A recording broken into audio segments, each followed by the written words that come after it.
Hi, folks. Welcome back to On Call with Insignia. I'm your host, Paolo Aquino, and we're here with Brian Wong. He's a Chinese American entrepreneur and investor. He was actually the very first American and the 52nd employee to join Alibaba Group. So, been in the company since the very early days. And for our, listeners out there who are familiar with programs like the eFounders program, Netpreneurs, all of that stuff, he was actually the guy who established that as part of Alibaba Global Initiatives division. And he was also the founder and executive director of the Alibaba Global Leadership Academy. So we're having all these years, working with like Jack Ma and all these leaders from Alibaba.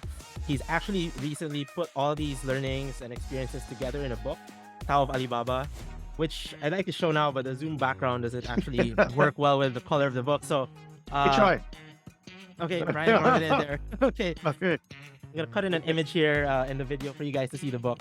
But yeah, so definitely check that out. I think, as I was saying to Brian just before we started recording, reading the book was really a fresh spark of optimism amidst all of the, sort of doom and gloom that's been going about when it comes to the tech markets, and sort of, that meme of faith in humanity restored, that kind of meme, it sort of gives that feeling, and actually not just a feeling, but also, actually speaks about specific examples and different details of how that has happened throughout the journey of Alibaba, and especially from Brian's perspective. So without further ado, thanks so much, Brian, for coming on the show. I know you've been on a whole roadshow of different interviews and podcasts and all of that, but thanks for making time for this one. My pleasure. Thank you for having me, Paulo. So obviously, Tao of Alibaba, you've educated a lot of people about this through the programs that you have, but I'm sure there are many folks, including myself, who only heard about it, maybe a few months ago and really got to know this concept. So maybe you can kick things off by sharing with us what exactly is the Tao of Alibaba, maybe in a few lines or so. Sure. Well, I'm going to back up a bit and just kind of give a quick Cliff Note version of what is the Tao of Alibaba from the book perspective, so people understand the context. And I'll just kind of talk a little bit about the specific management fundamental principles too. So, I mean, the Tao of Alibaba, the book is really, you could say it's a story of three kind of different parts. First is really, as an American who worked at the company for almost 2 decades, what was my sort of outside perspective on highlighting the enabling factors that led to the rapid rise of China's digital economy, reflecting both the role of government, but also the private sector and how those two really interface. And I was constantly asking myself, kind of how did China transform at such a fast rate, given it started with so little, its baseline was virtually nothing. And then, comparing that to Silicon Valley, which is really the leader in so much of the technology that we have today. How did China sort of grow so quickly? And that's what I answer in the first part of the book.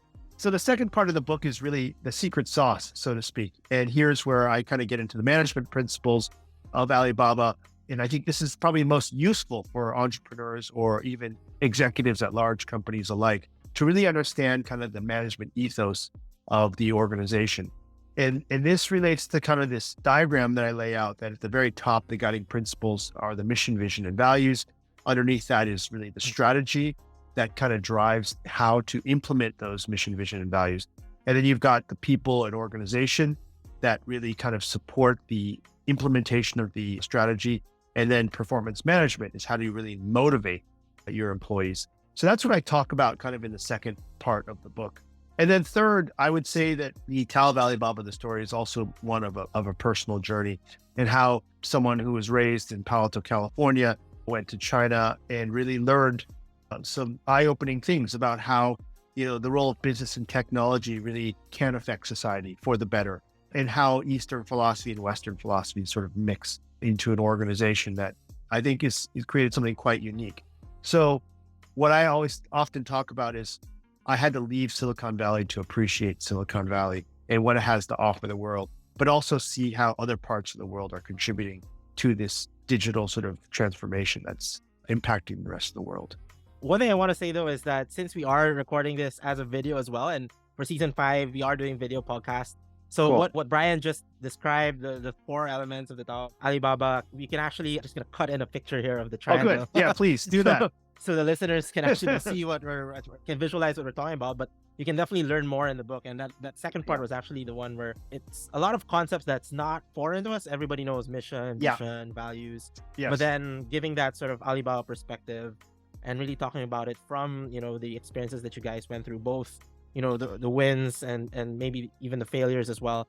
It was really great to read about. And so you've taught this Tao of Alibaba, as I mentioned earlier, through the AGL, and all these initiatives. But what Yeah. made you decide that it was time to put it into a book sort of format and write about it?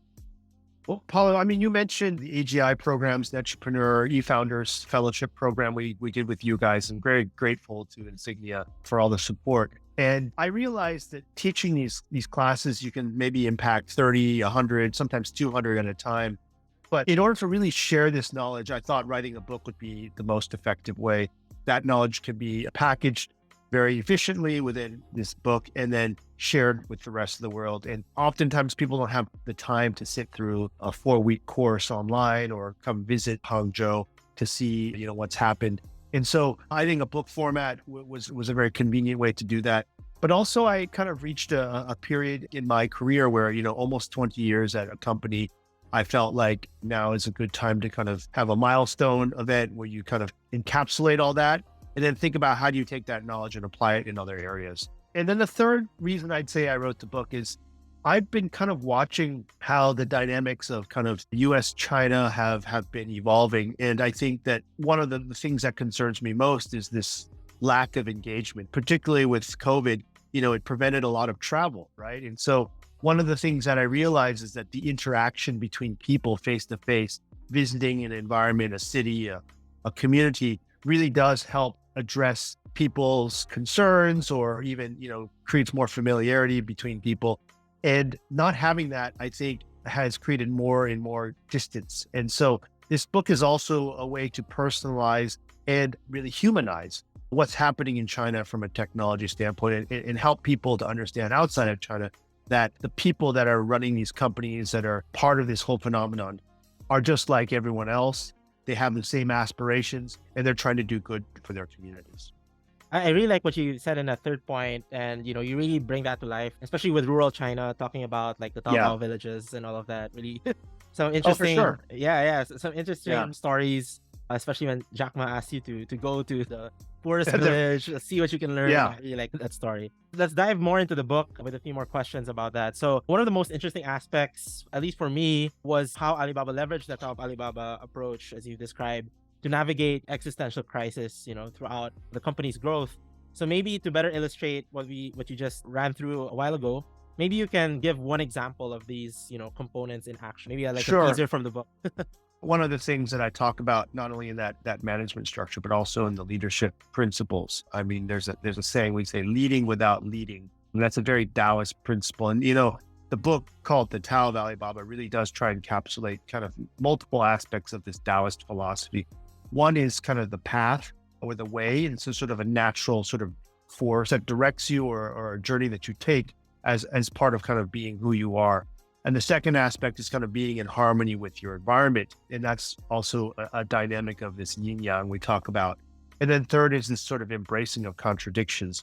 So if you think about these three principles in terms of the Tao, what happens in cases where you have crises or existential threats or situations where you're very uncertain? Well, if you've got this proper flow in terms of how the leader sort of sets a vision, a mission and a vision, how the team thinks and whether or not they buy into that, whether or not they believe in that, oftentimes the organization will adapt almost instinctually to challenges. And one great example was in 2003. I mean, before COVID, there was an outbreak called SARS, and this was something very serious in Asia in 2003. And it actually affected Alibaba as a company. There was an alleged case of one of the employees had SARS and returned to Hangzhou, and that led to a whole lockdown of the company and the business. And, keep in mind, that was a time when Wi-Fi was not prevalent. We didn't have 5G. Even laptops were a luxury.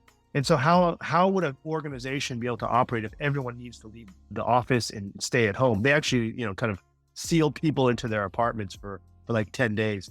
It doesn't seem like a lot now, given we've gone through a lot, much longer duration, but the technologies and everything were much different, much more rudimentary. Strangely enough, there was such a strong sense of needing to serve businesses because other businesses, our clients, were affected by this, that the employees themselves instinctually took their desktop computers. They all moved them home. They worked out of their home for that period of time. They continued to answer calls. They stepped up kind of the work that they had to do. And they even had, in some cases, their mothers and grandparents answering phones to help the clients who were all very concerned about what was happening, in terms of the business. So they were able to operate the business remotely without a lot of top-down leadership saying, you must do this and must do that.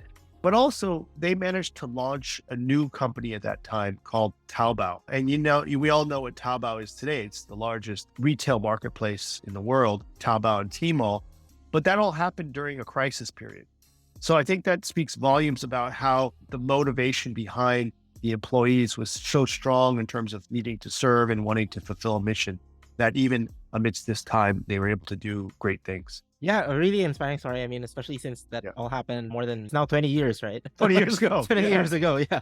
And it's actually, that whole story is actually counterintuitive in itself, that to be flexible, you need to have strong foundations to be able to adapt to different crises. You need to have those like first principles and be able to go back to why you're doing things. Another thing that the book talks about, and I think is pretty relevant to today, especially now in Southeast Asia, where a lot of startups are facing this bear market, but also a lot of them are facing growing pains, right? You need to think about things like corporate governance, financial discipline, all of that.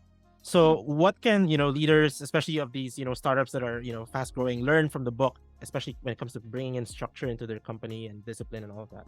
The first thing to say is that no matter how big a company, it will always go through development cycles. And that's been true for Alibaba. If you think about, for 23 years, it has grown into what it is today, from, 18 people now to about 250,000 employees, and now the highest GMV of any e-commerce company in the world.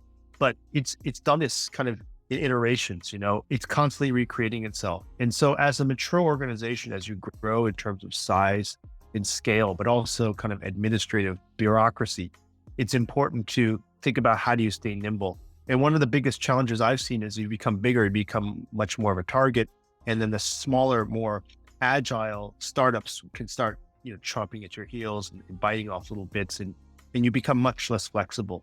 So one of the things that Alibaba did in 2013, if I recall, is that they actually took what was then 3 major business units and broke them up into 25 smaller ones, because I think Jack felt like the company was becoming too slow. People were becoming too, he felt they weren't being given the opportunity to continue to innovate and fulfill their greatest sort of potential, because there were too much bureaucracy. Every decision that you wanted to make had to go through 2 or 3 or 4 people.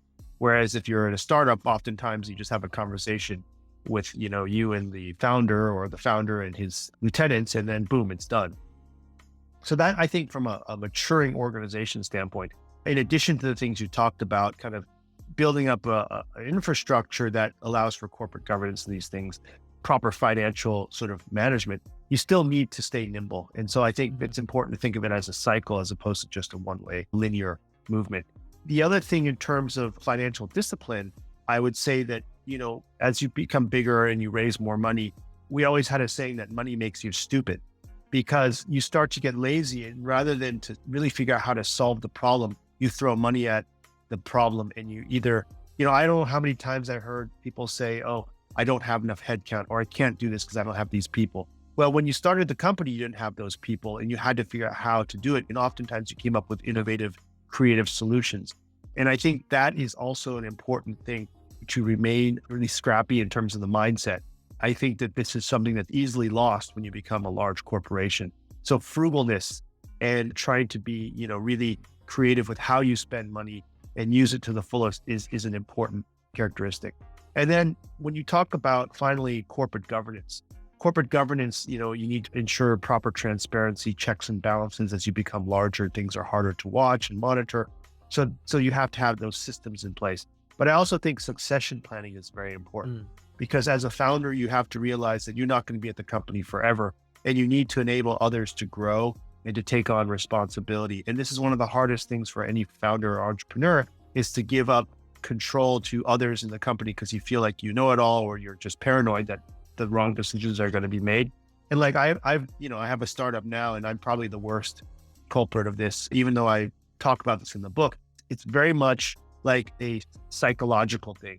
And if you're good at doing something because you're used to controlling it, how then you justify or feel okay about giving others that space to try it. And that's something that Jack, I think, is very good at, because as a teacher, he was used to empowering others and trusting them.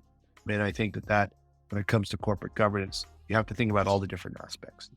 Yeah, to the third point of corporate governance, I really found the whole concept of the partners thing in Alibaba really interesting. Maybe you could just give a brief sort of description of how that worked. Of course. So Jack realized that at some point, and he had actually been preparing for his retirement for almost 10 years. He said, I don't want to die in an office. I want to die on a beach. So I need to prepare my transition. And so what he did over that time was identified 30 something partners, I think it's 38 now, who he felt were really the protectors of the company values, the mission and the vision. And this partnership is really a group that was responsible for ensuring the longevity of the organization. Essentially, he took himself and then hoped that these 30 something partners would share in the same values, but also could carry the company forward when he's not there. And so by doing that, he didn't worry that once he was gone, that all of that would be lost. And so today they make decisions in terms of, board appointments, CEO nominations, and also maintaining the mission and vision and values of the organization. And many of them are founders, co-founders, from the original 18, but there are also many who are executives who joined afterwards, but are equally passionate about the company and its values. Right. But just to clarify, these partners aren't the board itself, right? They're sort of just like a subgroup within the... Exactly. It's the Alibaba partners. Then there's a board of directors. They nominate people for that board, and also the CEO and chairman. But, the whole premise on this is that there are many tech companies who are great. And then, as the founders left and the professional managers came in, one of the problems is the professional managers were really focused on kind of managing quarterly profits and earnings so that they can maximize their compensation, but they weren't thinking about the long-term wellness of an organization, because they didn't have maybe the privilege or the luxury of understanding why that company, what it had gone through, why it exists, and they didn't have the incentive to try and address those longer term issues, because if they didn't manage the quarterly earnings, they might not have a job. Right. So it provides that balance. Yes, It provides that balance to the sort of intuitive way of how professional managers might think coming into the company. Exactly. Moving into sort of the Southeast Asia angle that you write about in the book, we've talked about AGI and AGL a while ago, and it's all about scaling up that whole teacher philosophy and teacher sort of mindset that Jack had. But I was curious to know, like, what did Alibaba learn on the flip side? Like, what did you guys learn from, all these sharings that you did with Southeast Asian entrepreneurs? Well, first of all, I want to say that I'm really impressed with what Insignia does in terms of its learning and teaching.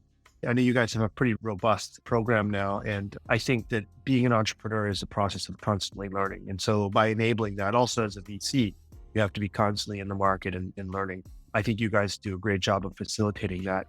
With the AGLA program, Alibaba Global Leadership Academy, and AGI, both those programs that we created were really intended to share the Alibaba knowledge from the last 20 years. But I would say on the flip side, we learned a lot from each of these entrepreneurs. And I think the program, AGI, continues to run its trainings. And just today, I was contacting some people at Lazada and sharing some of the progress that the entrepreneurs from one of the e-founders classes has made that will be very beneficial to Lazada itself. So I'd say that, one of the things that I learned and we're very impressed with in terms of the local companies is how they've taken the principles of some of the digital economy developments in China and then applied those in a more localized way to the Southeast Asian market. Also, the progression by which these companies have grown. I mean, some of now the bellwether digital companies like Gojek, Grab, Alibaba started out from e-commerce, then moved to payments, then went to cloud computing, and then to logistics, and then into things like ride sharing and whatnot. What's very interesting is that, companies like Gojek started out as a ride hailing service, motorcycles, and then they went into payment, and then they went into all these other services, commerce and even media, right? Like advertising. The progression of these digital economies can be different in each market. What's most important is that they kind of focus in on the needs of the market. And I think one of the unique things about Indonesia is its traffic and how you don't take a car, you're going to go a lot faster if you're on a motorcycle, right? But who knew that whole business would open up completely other opportunities, in terms of, like I talked, logistics, shopping, food delivery, et cetera, and payments. It's really, really interesting.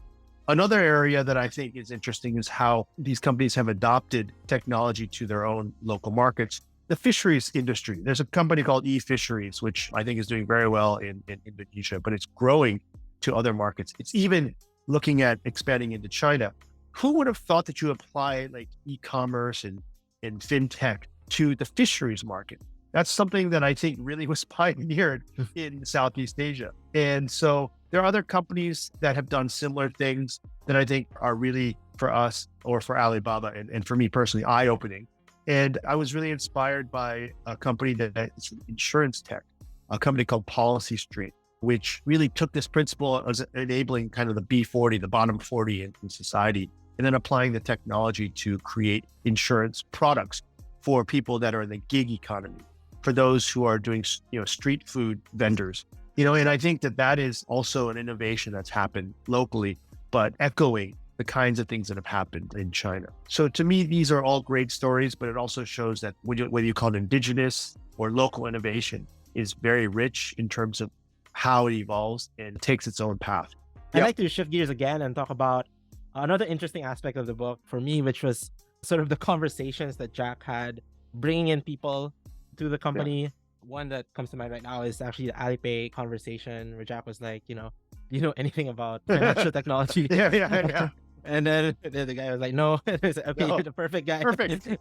Exactly. So what can startup leaders learn from these conversations, right? Both leveraging internal talent as well as attracting top talent like yourself and also Joe Tsai, CFO, to take their business to the next level? Okay. Well, I would definitely not put myself on the level of Joe Tsai. He's another level, but I'm honored that you would say I'm top talent. But your point being, how do you sort of balance that internal versus external hire, right? I would say that this is a topic I thought about a lot because I saw a lot of success and a lot of failures in this area during my time at the company. I think that certain kinds of talent, like expert talent, world-class, is very important in certain areas. You mentioned Joe. Joe was our first CFO, and he's also the finance, legal, kind of and governance head of the organization. All of the kind of structures and the financing and everything really kind of was led by him. And without someone with his skills, I think the company would not have been able to raise the money it did. It would not have been able to attract the investors it did. And that, I think, is you want world-class. In terms of things like technology, I think there's also that element where you want someone who at least knows what's out there in the world, in the market, and can identify what is the most appropriate technology for the organization. I would make one caveat to that, though, and say that not every company needs world-class technology from day one. I think that technology leader should be someone who knows what's available, but then be willing and flexible to select what is most appropriate for the market at that time. And fortunately, we were able to find that combination. Even though we had one of the best technologists from Silicon Valley, his name was John Wu, who invented the Yahoo search engine. We were not a technology company from the start. We were much more of a kind of a sales organization building websites. He was able to at least adapt that as needed. For all other areas like sales, product, and marketing, I think that in a market that is so nascent like China at the time, what you need more than just world-class experience is someone who has the right mindset, that is agile, adaptable, but also understands the market needs. I mean, is willing, frankly, to put in the time to make it work. They have to know how to iterate, they know how have to adapt, and they have to be willing to put in the hard work, not just pull out templates and say, let's try this because this is what I did in my last company, or this is what the MBA course taught me. If you look at the company as a whole, you had some world-class experts like Joe, like Osavio also was the COO. Right. And what he brought was management principles inspired by GE. But again, he had the humility to say, okay, how do we make this work with this team, this market? But then you had the rest of the leaders, some of the people who have become great leaders of the group. Jack himself had no technology experience, but he's the founder of Alibaba Group. He was an English teacher. Taobao was started by a guy named Toto-san. He was my first boss. He was more of like an internet guy, but he had no retail experience, but he started Taobao. Alipay, you mentioned, was Jonathan, who came from a hotel manager experience. And then Tainao was Judy Tong. She was the CEO and founder, and she was a company secretary at Alibaba and worked up the ranks. These are all examples of what they call rookies who became great leaders. As I mentioned at the very start that, this book definitely stands out amidst all the sort of media doom and gloom with the tech markets and, being a bear market and all of that. What would you say is something that businesses can learn from Alibaba when it comes to building in a bear market, right? Especially emerging markets, which tend to be, most impacted during, things like global recession. What Jack used to always say is when the sun is out, it's time to fix your roof, because when it starts to rain, it's already too late. You can also maybe reference the common phrase, only the paranoid survive. So I felt that, and this also goes to kind of the whole naysayer or contrarian view. Whenever people were celebrating and the economy is really good, Jack's like, now you got to be very careful. And so what I think it requires is an entrepreneur to always be thinking about what's ahead. What are the risks that we need to plan for? And I think that will ensure that you're kind of well situated for anything that comes at you, and you're going to be able to adapt when that happens. The other thing I would say is in a bear market is going back to your roots and saying, okay, what is it that I can do that's going to help my customer base? And obviously you need to help yourself as a company, but hopefully helping your customers is going to help them survive, which then means they're going to stay loyal to you. And then in the long run, you're going to be building up a sustainable business. Those two things I would say are quite important. And, if I give an example, in 2008, and there was a financial crisis, what we did at that time was actually reduced our prices to help the company survive. And ironically, what that did was actually increase sales beyond what we would have expected, and also built loyalty for our customers. During COVID, what we did is we started to deploy services that helped the mom and pop shops get online, because with COVID, then there was no foot traffic. So we repurposed certain platforms and helped these small shop owners get online, but also repurposed our platform to help those mom and pop shops or restaurants who had wait staff that were not being utilized, to then help them become delivery people. All those things we were able to do in response to the challenges. And as a result, kind of helped not only ourselves, but also helped our customers. I'd like to actually also ask about your whole writing experience, putting this book together, given that you went through these experiences yourself and, have already been sharing these lessons, albeit not in a book format. Is there something new that you actually learned and throughout the process of writing this book, like something that you didn't realize before as you were putting this together?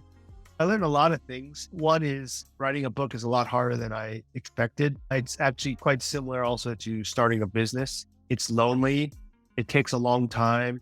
And you're constantly asking yourself, why are you doing it? Because no one else seems to care. The good thing, however, is that once it's done, you feel very proud of the achievement. It's something that represents something important in your life, but also has the potential to help others, and hopefully will last for a period of time. All that is to say that there are things in life that sometimes in the immediate scheme, you don't always know why you're doing it, or you ask yourself, why am I suffering so much? But again, this goes back to this mission and vision. But for you as a person, like why do you exist in this world, and what is it that you want to achieve? And I think that an entrepreneur needs to ask himself that question in the same way that a book author needs to ask him or herself that question: why am I making this investment? And there needs to be a greater purpose, because every day that I would sit down in front of the computer at 9 p.m. till 12 a.m. and then in the morning from like 7:30 to 8:30, it was painful. When you have writer's block, you're like, geez, this is totally ridiculous. And it cuts into your social life. It's like one long homework assignment that doesn't go away for 2 years. Imagine that. Right. But you're like, I got to do this. I got to do this because I think it's important. I want to share this with the entrepreneurs. If I don't do it, I'm going to regret it. And I want to look back, say, in 30, 40 years and say, okay, this is something I contributed to the community. Someone who has also gone through that process of putting a book together. That's right. You've written 2 books, right? Yeah. I was able to write one with Dingan as well. Yeah, so that definitely went deep fast. But you're a glutton for pain, Paulo. I respect. Yeah, now I'd like to go into a corner, our hashtag MinuteMasterclass. There's a lot of talk about ESG, sustainability, ESG these days. What can businesses learn from Alibaba in terms of, one, measuring and, two, monitoring sustainable impact? What frameworks do you guys use when it comes to that? The funny thing is that ESGs as a term really came into existence just a few years ago. Yeah. But Since the start of Alibaba, it has been something that before we even knew what we were doing. And I actually personally witnessed this when we were going around after the IPO with Jack, and people would say, "Oh, you're doing this great stuff for the environment. Oh, you're doing this great stuff for women's empowerment." And Jack's like, "Oh, really? That's kind of what we already do," because he always looked at the company as an ecosystem. We brought in experts from like the Nature Conservancy that talked about biological ecosystems and the importance of how things fit together. We've been very proud of the leaders that we have in the company, which over 33% of the senior management happen to be women, and 50% of the staff are women in a tech company. And so that was something that we just felt was normal and natural, but people started pointing it out. And I think that if anything, these ESGs, and then the governance part was really about survival, right? We talked about the Alibaba partnership. But these things were done because I think they were motivators to Jack and the team and all of us who joined the company for the work we did. And if you look at the goals and objectives, say in the vision statement that they have today, it's not about how much revenue or how much profitability the company is going to make, although we did have GMV targets at one point, but they weren't the vision statement. The vision statement talks about jobs created. It talked about the number of SMEs that will be profitable. And the thinking behind that is if you're helping your community, if you're helping your customers, then you're going to be creating value for yourself, and because you're creating value for your constituencies or your customers. They also have programs like this Ant Forest program, which essentially uses technology to influence people's behavior to be more conscious of the environment, and also do personal carbon ledger. They can take those carbon credits and plant trees. Over 450 million trees, I think, have been planted in China thanks to that program. That is all just part of, a lot of this is bottom up, that the employees think of things. Already But part of the also, DNA. yeah. It's just part of the DNA. What I really appreciate about that whole experience that Alibaba has had with ESG is that it never really was like quote unquote ESG as we know it, where it's something that you sort of integrate later on. People might sometimes really complicate the heck out of it. But it really just goes back to why are you doing what you're doing, right? Which is a theme of the book and of our conversation today. So on that note, moving on to our rapid fire round. So a lot more, short and sweet answers, just some fun questions, I guess. First is, what digital technology or innovation excites you the most today? I would say generative AI. I'm not an expert on all this. I know there's a lot of different ones emerging, but obviously ChatGPT is the one everyone's talking about. But I'm excited about this, not because I think it's all good per se. I think there's a lot of risks because people don't know how to parse the information in terms of accuracy and where this information comes from. But I do think that in other ways, it's going to make people more productive, and it's going to have major ramifications on how we as a society do our work and interact and think about things. And so I think that anything of this magnitude of potential impact needs to be understood. And I'm particularly uncomfortable with anything to me as a black box. And so I don't like to just blindly follow stuff, even though, I do use Google search engine. I don't know what's in the algorithm, but I do know what the principles are behind that, right? And so I think it's very dangerous if you kind of just type something in and take that at face value. At least at Google, like you have sources that you know where it comes from, right? I think we need to, with AI, just really be careful, but at the same time, be excited about what's the possibilities are. If you were given the resources to produce a Netflix series, what would it be about? I want to do this. Maybe someone in your audience will help work with me and we can co-fund it. I want to do a historical fiction film about Georgetown, Penang from the late 1700s to early 1900s. And I think that this is a fascinating place because it's this entrepot of a mixture of cultures. It was a time of globalization.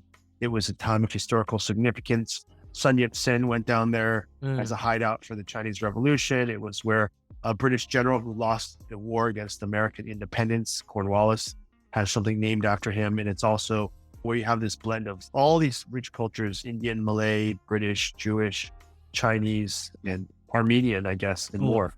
So anyone listening, I guess Brian's hiring. Yeah, let's do it. Let's put something together. Yeah. Right. Looking back now, what is a skill, soft skill or hard skill that you believe you should learn back in your time as a student, university, or even way earlier?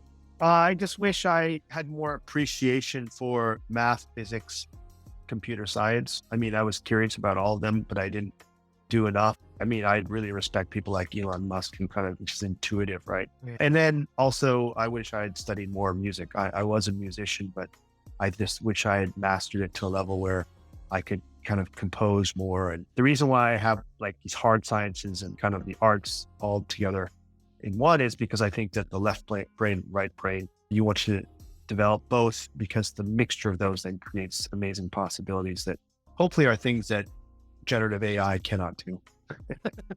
And yeah, I like how you went back there. What's your most memorable trip to Southeast Asia? Yeah, maybe you can give the place and then what you did. I was Angkor Wat 2001. It was very new. Siem Reap, there wasn't a single 5-star hotel, but we got to explore the temples. And, you know, I think what Angkor Wat showed to me that there was great civilizations that existed in the past that we are maybe not always aware of. That was a mixture of Hinduism and Buddhism, but also Angkor Wat is the largest kind of religious structure in the world, and it represented an earthly model of the cosmos, a miniature replication of kind of the universe, all built in stone. And there's a lot of kind of cosmology principles, even the way the sun, when it comes through and it shines into the structures, has a logic behind it. I think it's just amazing it's to show that, you know, we don't have everything figured out. There are people that had things figured out way, way back that maybe we have forgotten these systems and these ways. Right. And it probably requires some revisiting of history. You really like that answer. Nobody has given that answer before. Okay. I've asked this question every. Yeah. What's your favorite activity to de-stress? I like deep sea fishing or walking along the beach at sunset. I'm very much a water person. Deep sea fishing. What's the biggest catch you've had? I caught a sailfish that was like 5 feet long. I've caught many in Costa Rica. Really awesome. But even when you're not catching anything, just sitting out on the water is really relaxing. Anything you've read or taken up recently you'd like to recommend to our listeners? Obviously, Tao of Alibaba is recommending that. Tao of purely. Alibaba, hands down. I mean, after you read the Tao of Alibaba, maybe Tiny Habits by BJ Fogg. I'm getting into that, and I'm trying to think about how you can use technology to actually drive behavioral change through tiny habits. And this episode is coming out on Valentine's, Feb 14th. Oh. So obviously, I love. Can't leave you without a question on love. So, what's the biggest thing you've done for love, if you don't mind sharing? Yeah, no, like I could tell you some cheesy like proposal thing, which I did in front of 400 people. But Oh, wow. the really heartfelt, this is a little bit more serious, is 2021. My mother unfortunately passed away, but it was also a time when my second daughter was born. So when I think about, and that all happened within 1 month. So I had to leave China at a time when there was the COVID travel restrictions, figure out how to get out, got to the US, had to tend to my mother who passed away with us all, my father, my brother next to her. And we had to take care of all the arrangements. Then I had to fly back to China to attend to my wife who was giving birth, who ended up giving birth early and had to fly herself down from Shanghai to Hong Kong to give birth. Then I had to go down to Macau to meet her where she was quarantining to come back to China. And that whole logistical thing, if you think about it, just one of those events was enough to stress someone out. I did that all within like 3 weeks. And surprisingly, my mind was so clear and I was not stressed and was just focused on getting things done. And to me, that it's the power of, you could say it's the power of love. It's the power of just kind of the human will to power through things, because they were obviously the most important people in my life. And I look back on that and just amazed that we were able to achieve all that in that amount of time. Thanks for sharing that really heartfelt story of the human spirit. And on that note, thanks so much, Brian, for coming on the show. Obviously, if you folks want to check out Tao of Alibaba, we're leaving a link in the podcast description. Yeah, please. Appreciate your support. Cut to another picture of the book. Yeah. Thanks again, Brian. Hopefully we can catch up again soon. Thank you, Paul. Appreciate it. And say hi to England.